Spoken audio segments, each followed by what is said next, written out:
Ada apa dengan MUI sampai harus menceboki keputusan kurban Prabowo dengan dana APBN?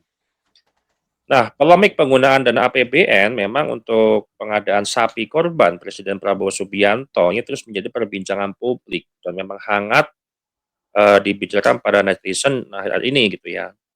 Di satu sisi memang pemerintah menyatakan program tersebut merupakan bantuan kemasyarakatan presiden yang memiliki dasar hukum di dalam APBN.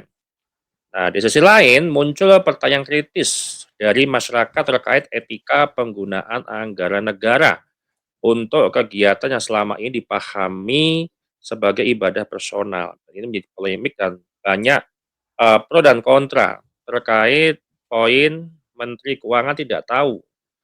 Nah, di dalam pemberitaan nih Pak Guru, Menteri Keuangan itu kan mengaku tidak tahu soal penggunaan APBN untuk sapi korban.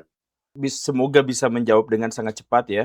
Kalau ditanyakan kenapa Pak Purbaya sebagai Menteri Keuangan tidak tahu bahwa ada anggaran Presiden untuk memberi bantuan berupa hewan kurban kepada masyarakat, em, maka ini tuh sebenarnya bukannya tidak wajar, bukannya mengherankan. Ini adalah hal yang sudah sangat lumrah yang biasa dilakukan oleh Pak Prabowo Subianto. Ini catatan buat teman-teman semua, lumrah di zaman Pak Prabowo anggaran keluar tanpa sepengetahuan dari Menteri Keuangan. Jadi ini bukan hal yang bukan hal pertama kali dan karena itu ini bukan sesuatu yang sangat wow sekali. Enggak, Pak Prabowo tuh biasa seperti ini. Waktu anggaran MBG keluar, itu Pak Purbaya tuh nggak tahu juga. Waktu anggaran kaos kaki harganya Rp100.000 per piece-nya, itu Pak Purbaya juga tidak tahu, tidak dilibatkan. Waktu ada penganggaran untuk tab dan laptop untuk MBG, itu Pak Purbaya juga tidak dilibatkan dan karena itu tidak tahu. Bahkan ada pengakuan dari Pak Purbaya sendiri bahwa apa ini? Bahwa sebenarnya ini tuh bukannya dirinya tidak tahu, tetapi beliau tahu dan menolak itu tapi kemudian berjalan entah oleh perintah siapa. Yang jelas bukan melalui Kementerian Keuangan. Nah, ini bukan hanya sekedar cacat administrasi, tapi ini menunjukkan bahwa kecurigaan masyarakat selama ini terhadap tata kelola pemerintahan kita yang kacau itu memang benar. Di mana banyak sekali kejadian-kejadian di mana Pak Prabowo Subianto itu mengeluarkan kebijakan-kebijakan yang impulsif, tidak terencana, tiba-tiba begitu saja, dan karena itu maka tidak melibatkan pihak-pihak yang terkait gitu. Terkait dengan, terkait dengan sapi yang dikurbankan itu juga kan tidak diketahui sama Menteri Keuangan.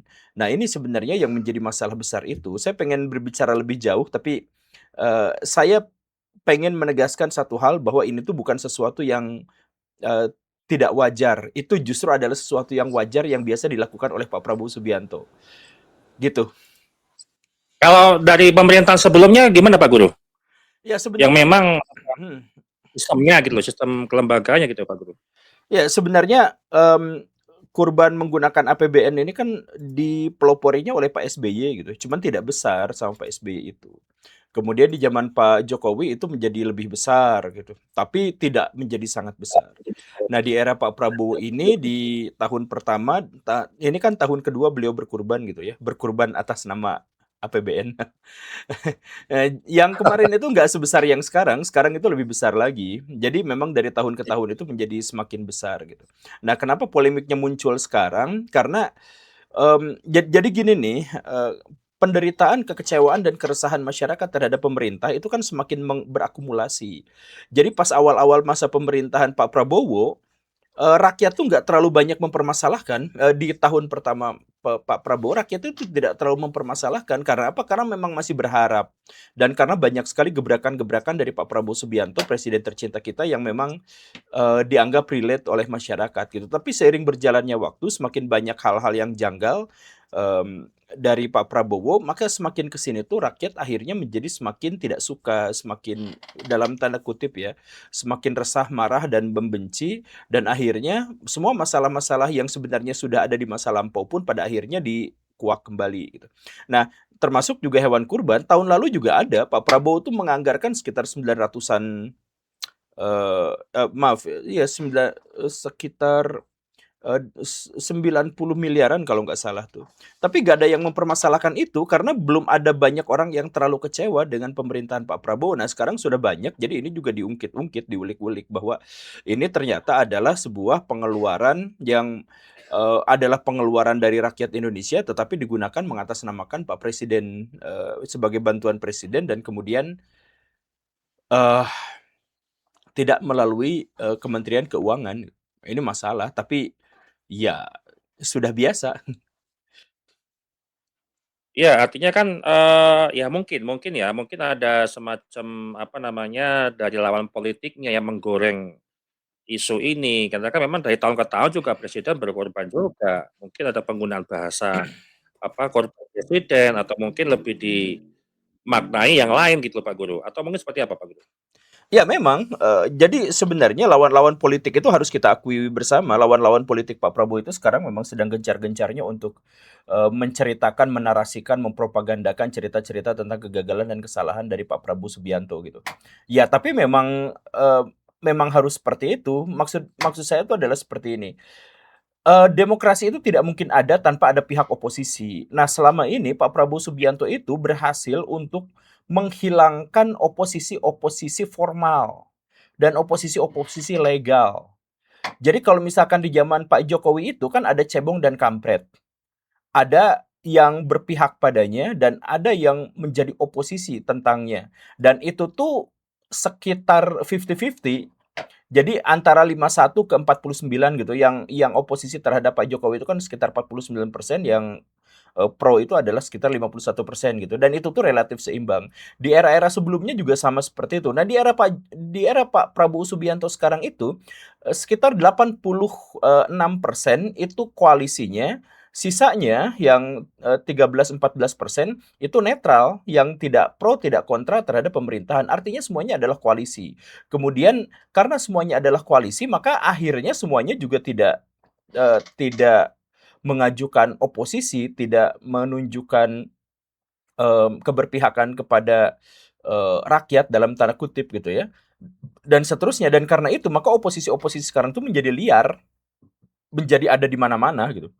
Dan karena itu bahwa ini digoreng, ya betul ini digoreng. Sama siapa? Sama oposisi. Siapa oposisinya sekarang tidak diketahui. Dan ini juga adalah kebijakan dari Pak Prabowo Subianto sendiri, di mana beliau itu merangkul semua orang, bahkan yang kontra sekalipun dengan beliau itu, menjadi koalisinya. Ada yang dikasih jabatan di BUMN, ada yang jadi komisaris, ada yang menjadi, mmm, eee, kabinet gitu ya, anggota kabinet dan lain sebagainya, semuanya kan dirangkul. Bahkan aktivis-aktivis yang dulu begitu kontra terhadap pemerintahan, sekarang juga kan udah menjadi bagian dari pemerintah. Nah, itu kan adalah ulahnya Pak Prabowo sendiri.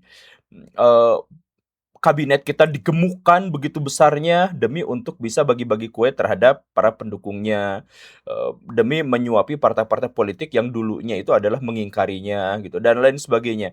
Kemudian sekarang MBG dibagi-bagikan kepada para politikus, para aparat dan sebagainya. Koperasi Merah Putih juga demikian, dan Antara juga demikian. Proyek-proyek pemerintah semuanya juga itu kan diserahkan, dibagi-bagi kuenya itu kepada orang-orang itu. Nah, dengan demikian maka praktis, oposisi itu sekarang sudah tidak diketahui, tidak bisa dilihat. Dulu kita tuh bisa memahami, ini, kampret nih, ketahuan nih orang-orang ini nih, orangnya Rocky Gerung, Habib Rizik, Refil Harun, orang-orang yang menjadi oposisi itu ketahuan. Nah, sekarang siapa yang menjadi oposisi? Tidak ada. Maksudnya tidak secara formal, dan karena itu maka ini memang digoreng, kita harus akui ini memang digoreng. Tapi siapa yang menggorengnya ya nggak diketahui karena sekarang tidak ada platform, yang bisa mengakomodasi dan memperkenalkan oposisi itu kepada pemerintah. Oke, baik kita ke Gus Rocky terlebih dahulu untuk menanggapi apa yang disampaikan oleh Guru Gembel. Silakan Gus Rocky. Iya, benar sekali bahwa topik ini sebetulnya gorengan hasil dari absennya oposisi secara formal di parlemen. Kita tahu 80% lebih partai politik itu mendukung Pak Prabowo, yang mungkin tidak masuk ke kabinet jadi menteri itu hanya beberapa seperti seperti kalau nggak salah Nasdem tidak minta ada di kabinet, kemudian juga PDIP tidak ada di kabinet, tetapi juga mereka tidak bersuara lantang mengenai misalnya topik ini, topik mengenai pembelian hewan kurban melalui APBN. Karena memang ini juga dilakukan oleh presiden-presiden sebelumnya, era SBY melakukan ini, era Jokowi melakukan ini, era Prabowo melakukan ini. Hanya itu tadi ada semacam konteks daripada kekecewaan masyarakat selama 1 tahun Prabowo memimpin dan dianggap ugal-ugalan secara, APBN, secara anggaran, sementara di sisi lain ugal-ugalannya ini dianggap nggak ada yang ngerem secara formal di parlemen. Banyak sekali, yang baru-baru ini soal Pak Prabowo pergi ke luar negeri kunjungan yang sudah dihitungnya itu kalau di rata-rata kata Pak Dino Patijalal kan ibaratnya dalam 1 minggu itu 1 hari itu Pak Prabowo dihitung ke luar negeri, selama periode ini nih belum ada 2 tahun berarti, belum ada 2 tahun itu sudah sebanyak itu. Eee, Artinya apa, kalau soal hewan kurban ini sekali lagi betul sekali saya setuju itu gorengan, hanya saja memang, bagaimana untuk memberikan pesan kepada masyarakat bahwa sebetulnya ada hal yang lebih urgent daripada soal ini. Karena kalau soal, hewan kurbannya saja, misalnya kita mau mengkritisi apa? MUI. MUI itu sudah punya platform sendiri, ada undang-undangnya sendiri kenapa MUI berdiri dan itu juga diberi anggaran oleh, pemerintah ya. Kemudian juga, platformnya MUI itu Khodimul Ummah wa Shodiqul Hukumah, itu yang selalu diucapkan di MUI itu. Apa artinya? Khodimul Ummah, oke di situ pelayan umat. Poin yang keduanya adalah Shodiqul Hukumah, mitra pemerintah. Artinya masyarakat ekspektasinya sulit kalau menjadikan MUI sebagai oposan ataupun yang kritis terhadap pemerintah. Karena kalaupun MUI kritis terhadap pemerintah sepanjang saya tahu ya, di beberapa sisi saya juga bisa disebut orang yang aktif di MUI. Yang saya tahu cara mengkritik mereka tidak dengan mengeluarkan statement terbuka, kalau secara kelembagaan. Biasanya itu diadakan pertemuan ya, dan di situ dilakukan, eee entah melalui ketua umum, melalui sekjen, apa yang disebut sebagai taujihat, ya. Taujihat ataupun, apa ya, eee, mengambil filosofi daripada tawasobil haq wa tawasobi sober. Jadi tidak dengan cara mengkritik keras-kerasan habis-habisan. Itu caranya MUI ketika memang harus kritis terhadap, pemerintah dan lagi pula sekali lagi MUI ini, shadiqul hukumah. Artinya ekspektasi masyarakat bahwa MUI mestinya kritis dan lain-lain, saya kira saya berani bilang mendingan buang jauh-jauh keinginan semacam itu. Jadi itu, saya lanjutkan bahwa, sebaiknya memang ekspektasi kita terhadap, para ulama khususnya di MUI itu tidak seperti misalnya katakanlah, kiai atau ulama yang mungkin punya sikap, lebih kritikal vis-a-vis negara katakanlah seperti halnya Gus Dur di era Orde Baru misalnya. Saya tidak akan mengambil contoh Rizik Syihab terhadap pemerintahan misalnya era Jokowi atau era sekarang karena, di satu sisi bagi saya, Rizik Syihab bukan seorang kiai atau bukan seorang, ulama, dia hanya berpakaian seperti itu saja supaya disebut ulama. Tetapi, Gus Dur sendiri kan tidak masuk MUI dulu itu dan kritikal terhadap, pemerintah. Artinya apa? Hari ini yang tersisa adalah elemen civil society yang memang itu tidak sebesar dahulu karena kebanyakan civil society juga sejak era Jokowi itu sudah berubah jadi state. Itu orang-orang aktivis sejak era Jokowi sudah pada jadi, birokrat ya. Hmm. Jadi umumnya kebanyakan civil society hari ini model cara bergeraknya pun sudah birokratis ya. Bahkan seperti halnya NU, Muhammadiyah sekalipun Nah, coraknya demikian, kecuali di situasi genting tertentu memang ketika harus, menyatakan sikap, kita bisa optimis, civil society ini bisa, hidup kembali, dan segenting apa, mungkin ukurannya kita paling genting dulu ya 1998, gitu kan. Apakah itu akan terjadi? Wallahu alam, sekarang banyak analisis soal itu. Namun kembali kalau ke soal topik, hewan kurban ini yang juga kerap luput untuk disampaikan oleh pemerintah adalah bagaimana menjabarkan ini secara hukum administrasi negara. Sepanjang saya belajar soal ini, dan kemudian ada perdebatan mengenai, kias atau perumpamaan APBN terhadap Baitulmal, kemudian jadi diskursus di antara para akademisi misalnya. Nah, ini juga sebetulnya menarik, tetapi yang luput dipaparkan bahwa sebetulnya kurban ini itu bukan diatasnamakan seharusnya, bukan diatasnamakan pribadi Pak Prabowo, tetapi diatasnamakan kelembagaan yang itu pun sifatnya tidak, reguler kurban sebagaimana difahami secara secara seremonial oleh masyarakat Islam. Yang mana kurban dikeluarkan oleh individu yang kemudian nanti satu kambing untuk satu orang, nanti bisa dinaiki di jembatan Shirathol Mustaqim dan seterusnya. Itu di luar regularitas semacam itu kurbannya. Kurban dalam konteks presiden sebagai bukan perseorangan tetapi lembaga itu adalah, sifatnya bantuan dari presiden kepada masyarakat. Apalagi misalnya, hari ini mencari pembenarannya, legitimasinya adalah untuk memberikan, stimulus terhadap, perekonomian khususnya dari aspek peternak sapi. Ya, dengan dibeli 1.098 ekor sapi dari peternak, lokal, itu diharapkan jadi stimulus ekonomi dari situ. Setidaknya itu legitimasi yang coba dibuat pemerintah.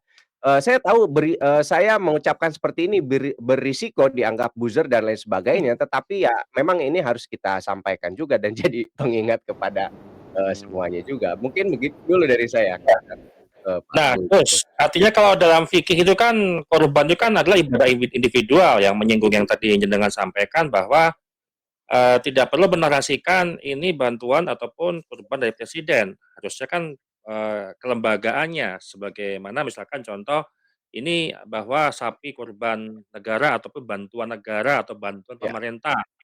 Artinya kan kalau dibahasakan sekarang dari tahun ke tahun itu kan pasti bantuan pemerintah, bantuan presiden, kemudian BLT juga dari presiden dan seluruhnya juga dari presiden. Nah, apakah ini sebagai, membentuk sebuah pencitraan penggunaan bantuan presiden apa lebih baik dari penggunaan bantuan pemerintah secara pencitraan atau mungkin seperti apa Gus Rocky memandangnya itu?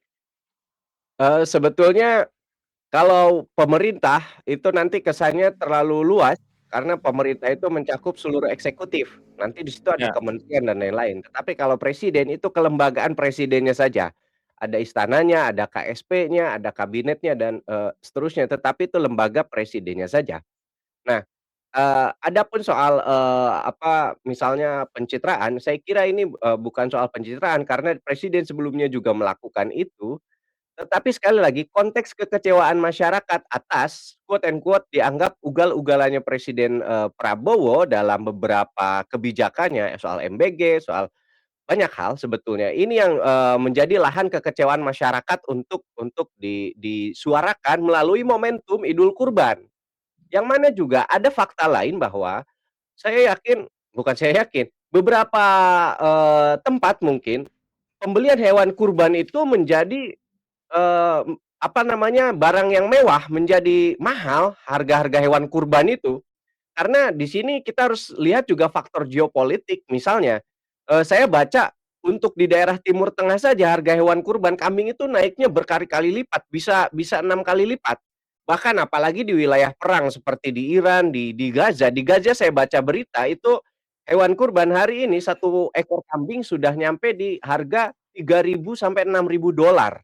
Saya nggak tahu kalau dirupiahkan berapa, 3.000 hingga $6.000 itu. Dan saya kira konteks adanya menuju krisis ekonomi, masyarakat sulit beli hewan kurban, kemudian disuntik stimulus oleh pemerintah membeli hewan kurban dibagikan kepada masyarakat.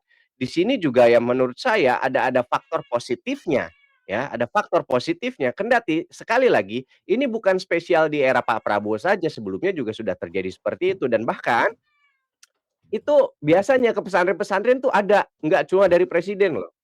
Biasanya ada sumbangan dari pejabat lain, dari Kapolri, dari pejabat manapun, entah itu keluarnya dari kocek pribadinya ataupun misalnya dari bantuan lembaganya, wallahu a'lam bishawab. Tetapi untuk memberikan konteks daripada bantuan presiden ini, juga harus difahami ada satu konsep yang namanya diskresi atau phrase Hermesen di dalam hukum administrasi negara.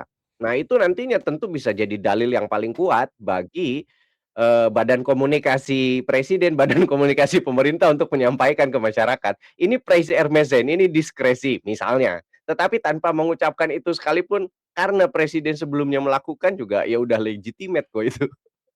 Ya sekali lagi bukan soal apa, pencitraan. Ya. Baik, kita ke Pak Guru Gembong untuk menanggapi apa yang disampaikan oleh Gus Rocky. Enggak, Pak Guru?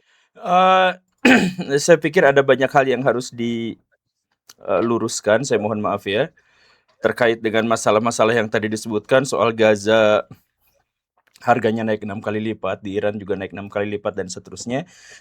Tapi kita mulai dari hal yang lebih esensial. Adakah yang bisa menjelaskan di sini kenapa MUI melakukan kebohongan publik? Ada? Kebohongan apa, Pak Guru? Kebohongan Kebohongan apa? gimana tuh? Bahwa MUI mengatakan bahwa ini sudah sesuai dengan syariah karena ada dalam hadis Bukhari bahwa seorang imam boleh berkurban menggunakan baitul mal. Itu hadisnya mana? Tolong tunjukkan. Kalau tidak ada, artinya kebohongan publik. Oh ya, ya, sempat muncul itu. Ya. Sebenarnya nggak ada itu. Jadi misalkan kalau terkait dengan hal ini, kalau dalam syariah Islam mengatakan hadis yang sebenarnya bukan hadis, itu fix dijamin tempat duduknya adalah di neraka. Bagaimana ceritanya ulama-ulama yang terkumpul dalam sebuah kelompok besar, ormas yang namanya MUI, itu kemudian melakukan kebohongan atas nama Nabi, di mana mereka meriwayatkan bahwa Nabi itu pernah mengatakan bahwa seorang amir boleh melakukan kurban menggunakan baitul mal, menggunakan uang dari baitul mal. Itu hadisnya di mana? Kenapa mereka berani untuk mengatakan itu? Dan dalam administrasi negara, ya sama saja. Ini artinya adalah kebohongan publik yang dilakukan secara serampangan dan disampaikan kepada masyarakat luas. Jadi kalau saya belum mendapatkan jawaban apakah di hadis ada, maka saya terpaksa harus mengatakan bahwa MUI telah memalsukan hadis Nabi. Dan ini sebenarnya adalah tudingan yang sangat-sangat mengerikan. Makanya saya sih berharap bahwa MUI memang benar-benar bisa menunjukkan ini bukan tafsir, bukan penafsiran, bukan interpretasi, bukan gagasan ulama dan sebagainya, tapi ini adalah hadis Nabi. Kalau memang benar-benar ada hadis Nabi, tolong tunjukkan teksnya bagaimana di hadis Bukhari itu nomor berapa. Jadi maksud saya adalah kita tidak meminta ekspektasi yang berlebihan terhadap MUI, bahwa kami juga percaya bahwa MUI adalah kelompok ulama yang mencoba untuk ada di jalan tengah gitu, wasat, di tengah-tengah, agar stabilitas negara dan pemerintahan tetap berjalan, tetapi mereka tetap harus mengkritisi terhadap pemerintahan. Kami sepakat untuk itu. Tetapi menceboki kebijakan-kebijakan pemerintah sampai mengeluarkan hadis palsu, itu ngeri banget itu. Konsekuensi dalam Islamnya itu benar-benar mengerikan. Jadi makanya agar konsekuensi itu tidak muncul, saya sih berharap ada di kalangan MUI itu yang berani menunjukkan hadisnya di mana, yang menyebutkan bahwa pemerintah atau amir atau ya semacam itu atau presiden itu boleh berkurban menggunakan baitul mal yang kemudian diinterpretasikan di zaman modern, diadaptasikan di zaman modern sebagai APBN gitu.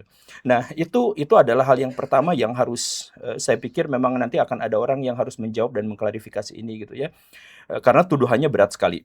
Kemudian kalau memang balik lagi terkait dengan masalah syariah, ini tuh sebenarnya juga banyak bermasalah gitu, dalam artian, Pak Prabowo Subianto itu, berkurban itu atas nama siapa? Kalau atas nama pribadi, ya jangan pakai APBN, karena beda cerita kan itu sebenarnya. Nah, kalau itu pakai APBN, maka, kenapa itu mengatasnamakan bantuan presiden? Ini tuh sama halnya seperti, mmm, ada bantuan sosial dari pemerintah, tapi ditulisnya bantuan dari Gibran. Nah, ini tuh sama sekali tidak boleh, ini tuh penyimpangan, ini tuh penyelewengan.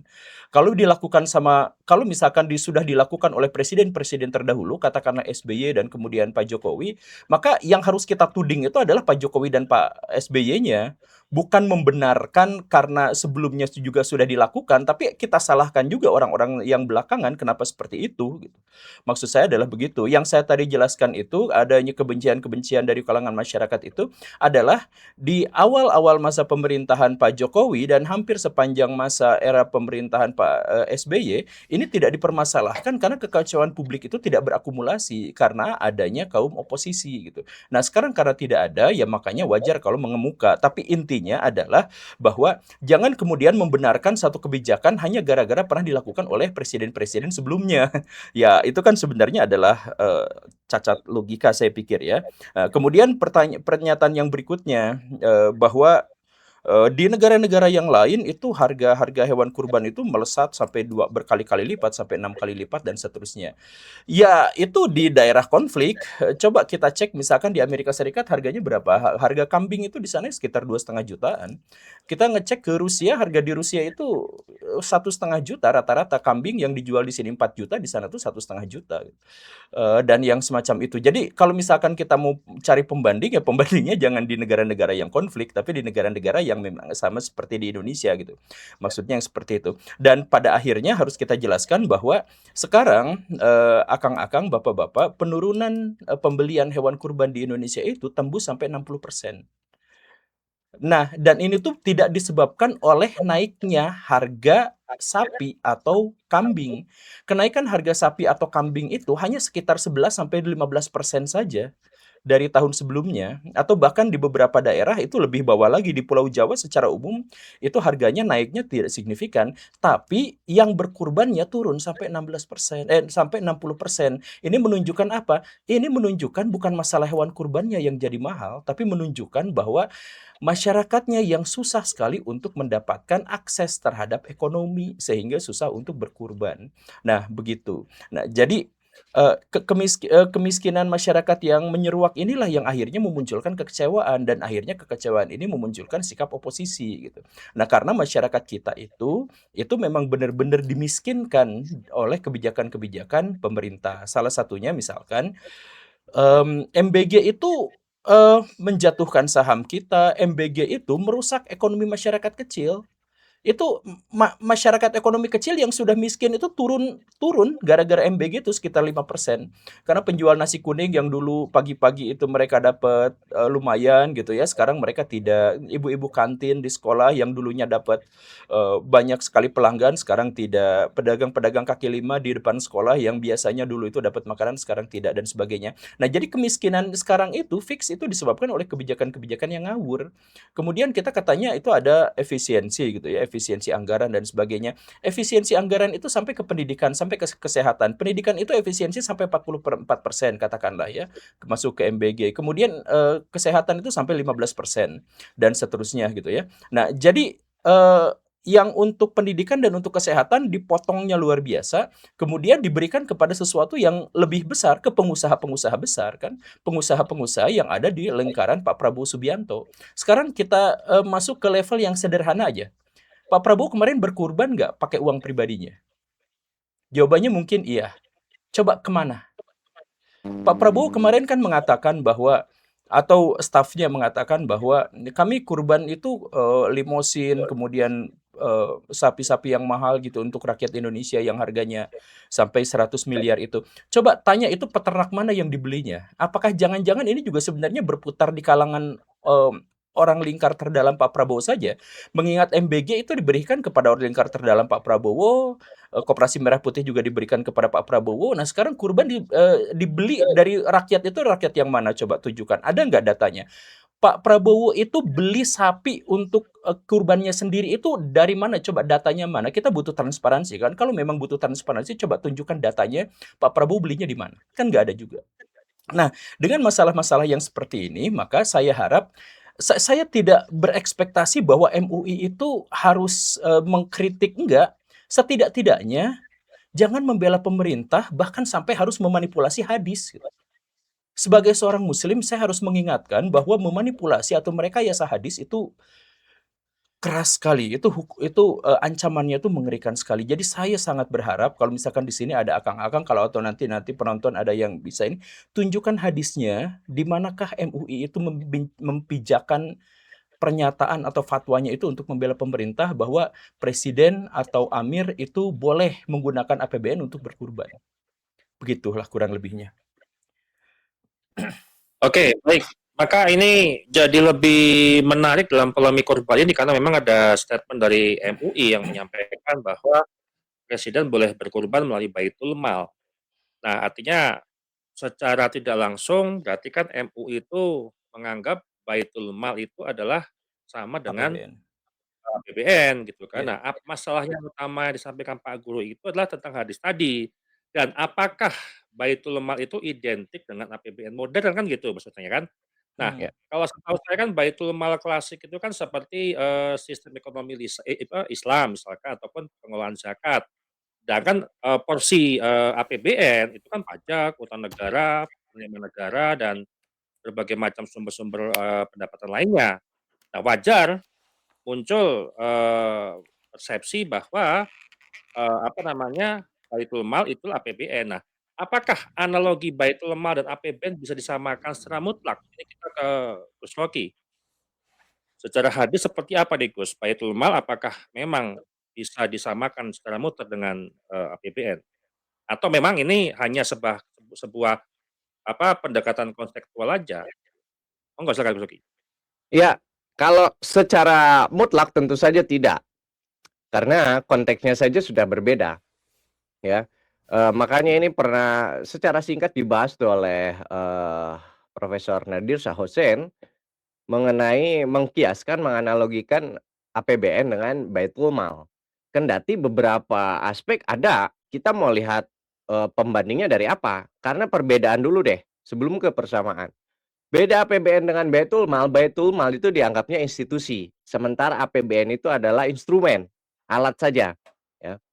Eee, Sehingga ditafsirkan kalau mau disamakan Baitul Mal, APBN hari ini dengan Baitul Mal, APBN harusnya bukan instrumen tetapi institusi. Lalu apa institusinya yang memang itu sangat berkaitan erat dengan urusan APBN? Nah, ini terkait dengan Kementerian Keuangan, kemudian juga apa itu namanya, bahkan Baznas sekaligus masuk ke situ karena ini urusannya kurban misalnya dan apalagi urusan umat Islam. Hmm. Tetapi sekali lagi, persamaannya itu ada di dalam hal, eee, fungsi, fungsi penganggaran, ya. Di dalam teori hukum administrasi negara itu ada istilah, money follow function. Jadi uang, penganggarannya itu akan mengikuti fungsinya. Negara ini fungsinya apa? Fungsi ditentukan melalui tujuannya. Negara ini tujuannya apa? Maka anggaran itu harus mengalir ke tujuan itu. Dalam konteks Indonesia ketatanegaraan, saya tidak akan menyentuh banyak di soal hadis ya, karena saya tidak ahli di bidang agama, tetapi saya belajar paling tidak di bidang tata negara. Apa namanya, kalau mengambil satu aspek saja misalnya untuk persoalan kesejahteraan umum, itu yang pertama, dan yang kedua realitas bahwa Indonesia ini bukan negara sekuler, juga bukan, negara teokrasi, ya. Pertama, dari soal, kesejahteraan umum, dianggapnya ya, ini diasumsikan, orang silahkan berdebat, diasumsikan, pada hari raya Idul Kurban yang mana notabene mayoritas, penduduk Indonesia itu adalah muslim, harus dipastikan hari itu tidak ada satu orang pun yang kelaparan. Apalagi misalnya bahkan nggak bisa makan daging kurban. Nah, anggaplah ini political will dari pemerintah itu begitu. Dan melalui fungsi money follow function, dicarilah pembenaran bahwa negara boleh melalui pemerintah, melalui presiden beli hewan kurban, kemudian dibagi-bagikanlah hewan kurbannya itu dagingnya kepada masyarakat. Dari logika itu tuh.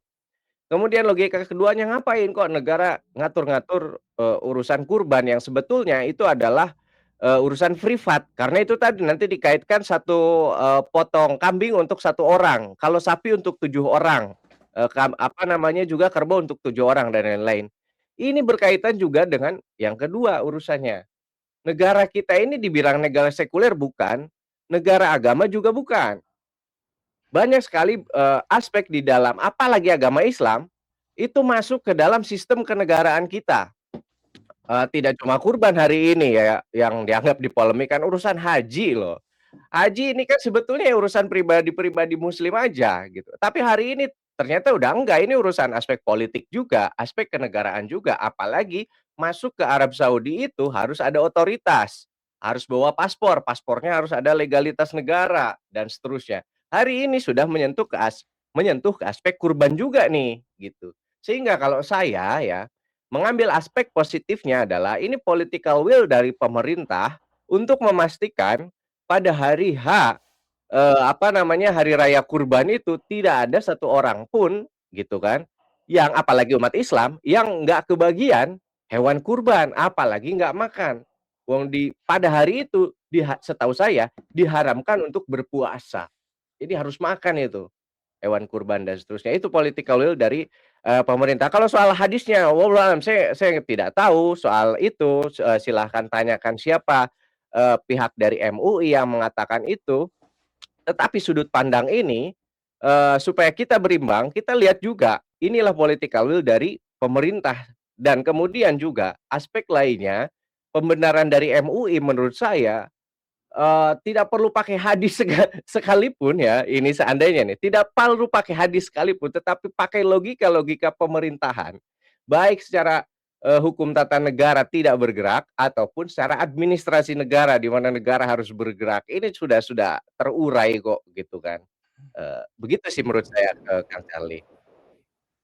Ya, artinya kan kita bicara tentang etika dan legalitas nih, Gus. Kalau ini Ya. kan Gerindra membela sah secara hukum gitu kan, kemudian MUI membela sah secara syariat gitu kan, walaupun memang ada kritik dari Guru Gembul tadi, apakah ada hadis yang berkata demikian gitu kan. Nah, tetapi kan kritik publik itu kan justru berada pada level sebenarnya etis atau enggak sih Gus ini Gus? Artinya pembelaan dari Gerindra sendiri dan pembelaan dari MUI gitu loh.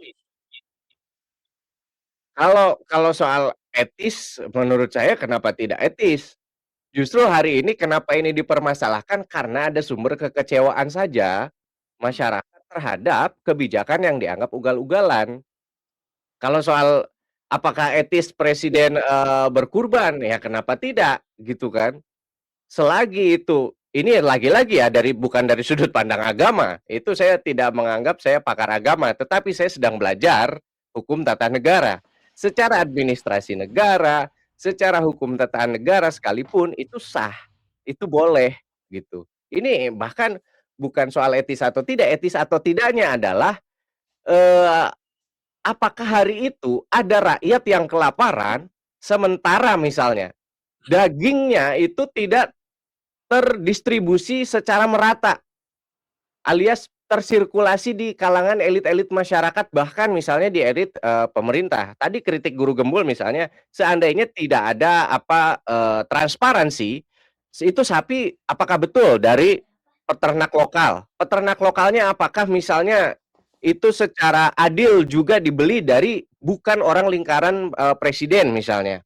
Nah, mungkin hal-hal terkait transparansi inilah yang, dituntut juga, penting juga untuk ditanyakan kepada pemerintah, bagaimana transparansinya soal ini. Tetapi problem utamanya etis dan tidak adalah bagaimana menyeimbangkan jangan sampai ada sebagian masyarakat yang merasakan kelaparan, di sisi lain ada sebagian elit, ya, atau bahkan para elitnya itu berkenyang-kenyang, bahkan hidup secara mewah, gitu. Terutama ya apalagi di konteks misalnya kurban, apakah dagingnya misal tersirkulasi di elit masyarakat saja, di elit pejabat, dan sebagainya seperti yang tadi saya bilang, begitu. Oke, baik kita ke Guru Gembul untuk menanggapi. Enggak, Pak Guru? Sebenarnya tanggapan saya tuh tadi tuh cukup banyak ya, ada beberapa poin, cuman dikerucutkan pada masalah etis. Jadi saya jelaskan masalah etika yang bermasalah itu adalah terkait dengan hal seperti ini. Kita bersepakat bahwa dalam negara demokrasi seperti yang dianut oleh masyarakat Indonesia sekarang atau yang demokratis lah, sehingga negara-negara syariah Islam juga bisa masuk ke dalamnya. Bahwa urusan publik dengan urusan pribadi itu harus dipisahkan.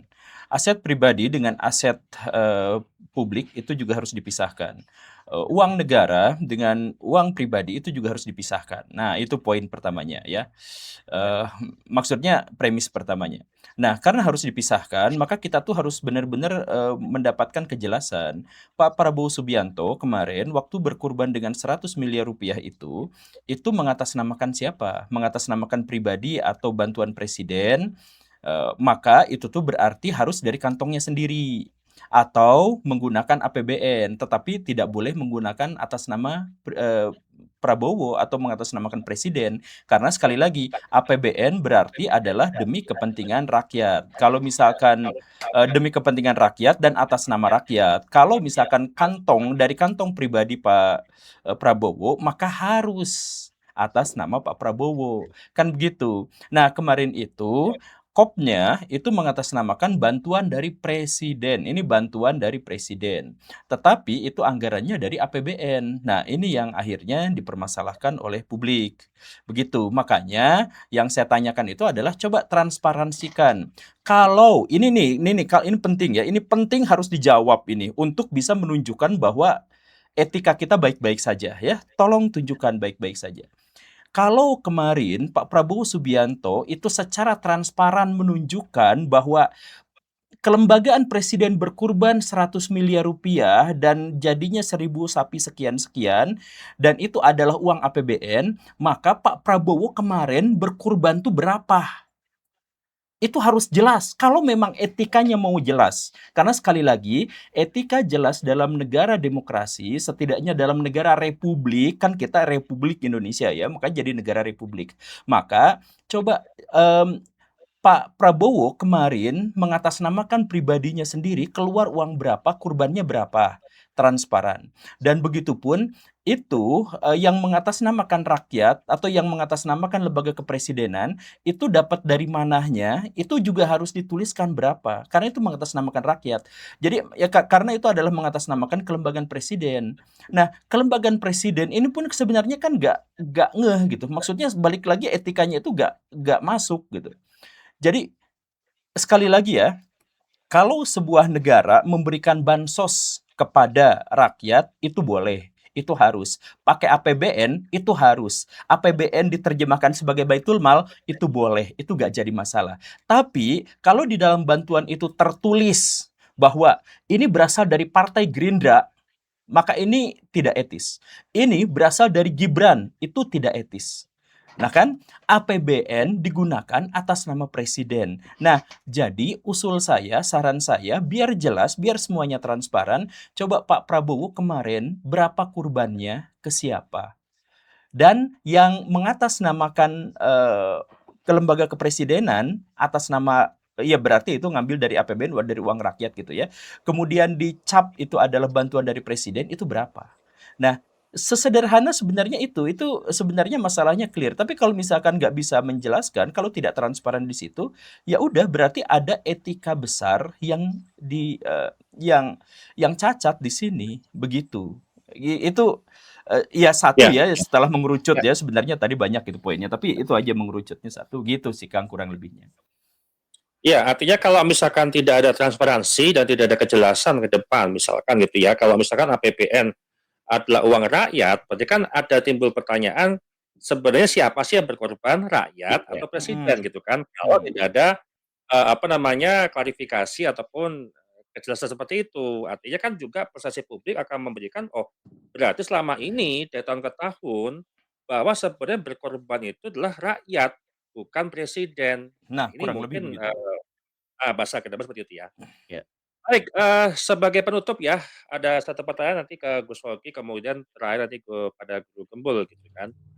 Nah, ketika ada permasalahan, polemik, sapi kurban dan ada, pembelaan dari MUI gitu kan yang memang, tadi udah dibahas oleh Guru Gembul dan Gus Hoki. Nah, apakah MUI itu mempertimbangkan Gus Hoki, dampak sosial dan persepsi publik ketika mengeluarkan pembelaan seperti ini?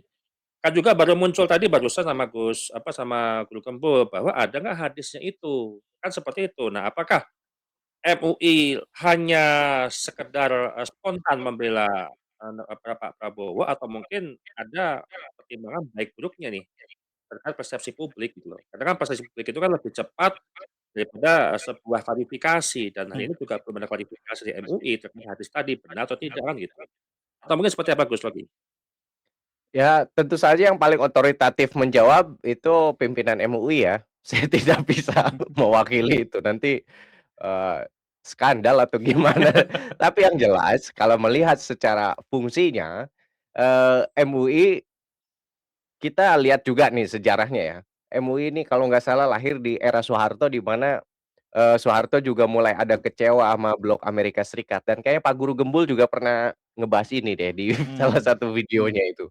Kemudian Pak Soeharto lebih dekat ke negara-negara muslim, kemudian hingga akhirnya Pak Soeharto juga lebih cenderung Islamis. Kemudian ya dalam Iya konteks iya. itulah, supaya kebijakan pemerintah itu punya elemen transenden ya, punya elemen keilahian di dalam konteks keislaman.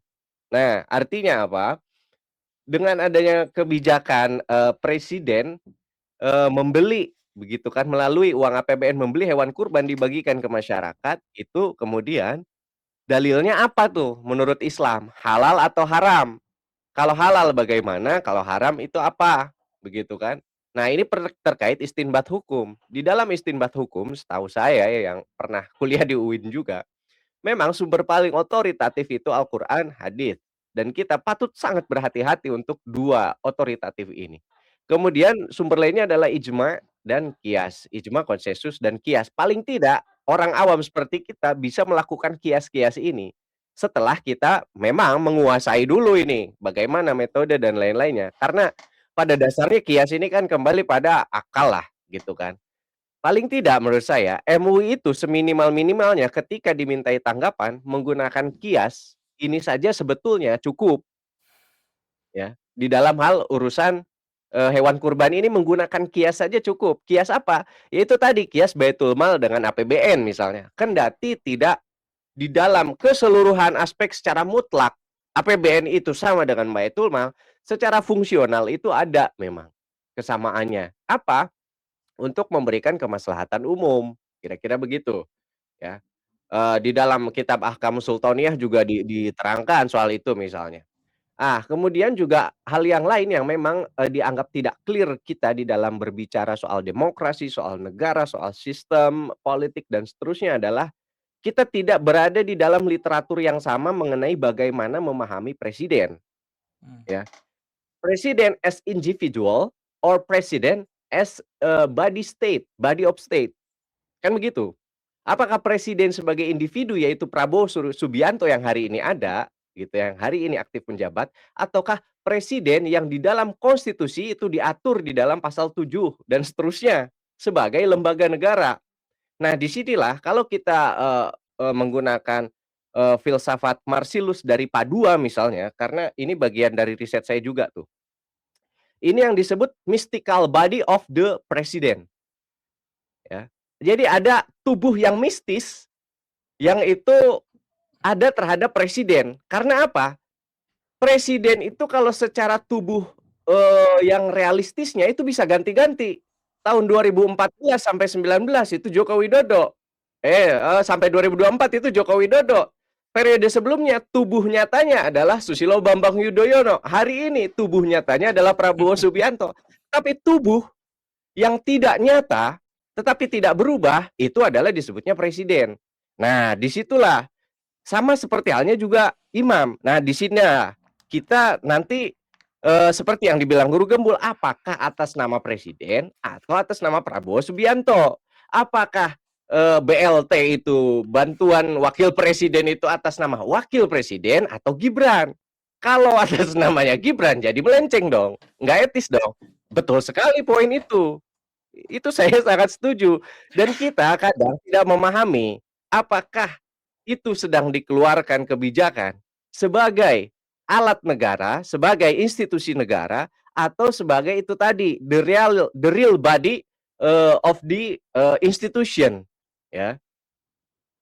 Presiden, wakil presiden itu jabatan, tetapi orangnya yang menjabat itu real body, orang beneran, Prabowo Subianto atau, presidennya atau wakilnya itu Gibran. Nah, sekarang pertanyaannya untuk kembali ke soal, apa namanya, hewan kurban, apakah berarti atas nama presiden kemudian mengeluarkan kebijakan membeli hewan kurban dengan alasan segala macam tadi yang alasannya ketatanegaraan, atau atas nama Prabowo Subianto menggunakan APBN dengan alasan bla bla bla.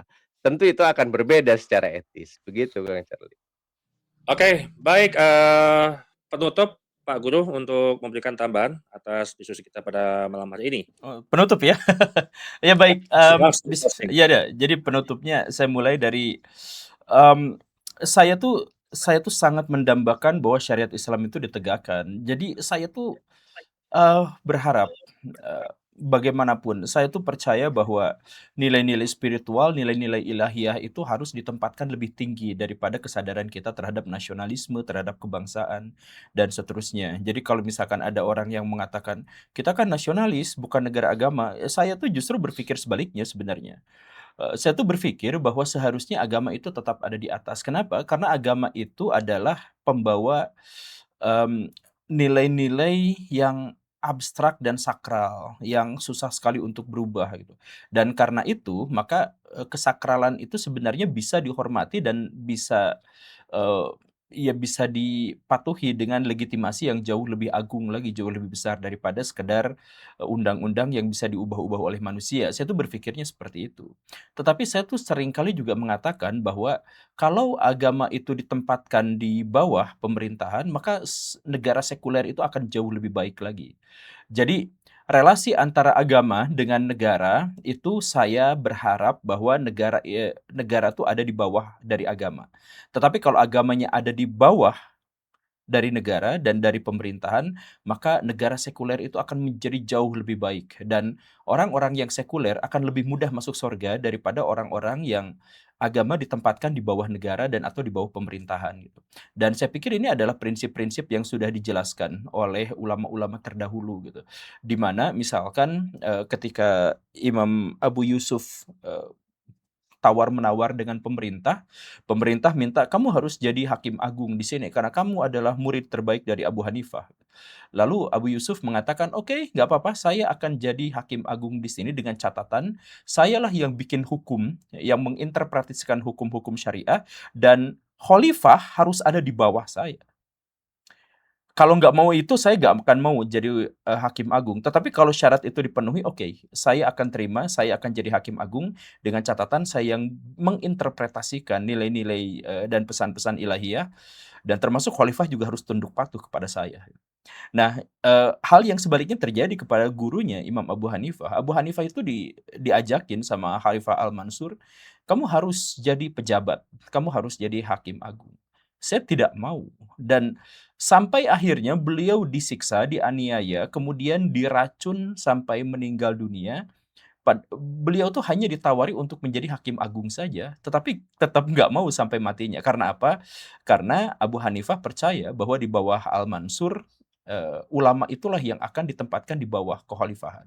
Nah, jadi dalam hal ini tuh sikapnya jelas. Sang guru itu menolak jadi hakim agung karena dia percaya bahwa agama akan ada di bawah pemerintahan. Sedangkan Abu Yusuf itu menjadi hakim agung dengan syarat bahwa dirinya dengan seluruh interpretasi religiusnya itu harus ada di atas, undang-undang, maksudnya harus di atas, khalifah sekalipun. Nah, jadi saya sih sangat berharap MUI tidak harus, dia mengkritik secara terbuka kepada, pemerintahnya, tapi saya sangat berharap bahwa mereka semua itu menjalankan syariah Islam, bahwa mereka itu harus ada di atas, marwah mereka itu harus ada di atas presiden. Saya sangat berharap satu hari nanti saya melihat Presiden Prabowo misalkan, atau presiden yang manapun, itu cium tangan kepada orang-orang MUI.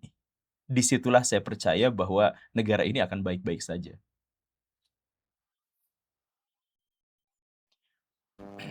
Ya, baik, terima kasih, Guru Kempul dan Gus Rocky, dan kita, memahami bahwa polemik ini kan sebenarnya juga, bisa dipermasalahkan setiap tahun ya. Tapi kan yang kita bisa ambil daripada diskusi kita malam hari ini, kekuasaan itu kan boleh siapapun boleh kuat, gitu kan. Anggaran boleh legal gitu kan, misalkan fatwa juga boleh mendukung dari MUI, tapi kepercayaan publik itu nggak pernah lahir daripada sebuah stempel kekuasaan. Campur itu butuh transparansi. Makanya tadi yang ditegaskan dan dikuatkan Guru Kembo itu butuh transparansi. Perlu dijelaskan apakah ini bantuan presiden korban ini presiden atau memang dari dana APBN. Ya memang dana APBN, tapi kalau kita tafsir sekarang berarti kan berarti selama ini yang berkorban itu adalah rakyat kan atas nama presiden, atau mungkin kedepannya bisa dirubah penggunaan kalimat atau istilah yang tidak menimbulkan namanya polemik ya seperti ini, karena memang ini mudah digoreng oleh oposisi yang tentunya tadi yang disampaikan di awal oleh Pak Gembul bahwa kita nggak tahu oposisi yang mana yang menggoreng isu-isu ini. Baik, teman-teman pemirsa di mana berada, kita akan kupas lebih tuntas lagi dan juga akan membahas lagi lebih kompleks di episode berikutnya. Terima kasih Pak Guru Gembul atas waktunya. Mudah-mudahan nanti Pak Prabowo ada klarifikasi ya, daripada polemik ini nggak lanjut-lanjut gitu kan. Ada nggak Pak Prabowo itu berkorban gitu loh, fotonya atau apa gitu kan, dana pribadi gitu kan, ini bukan pakai anggaran APBN gitu kan. Dan terima kasih Gus Hoki, kita akan kembali lagi di episode berikutnya. Akhir kata saya ucapkan wassalamualaikum warahmatullahi wabarakatuh.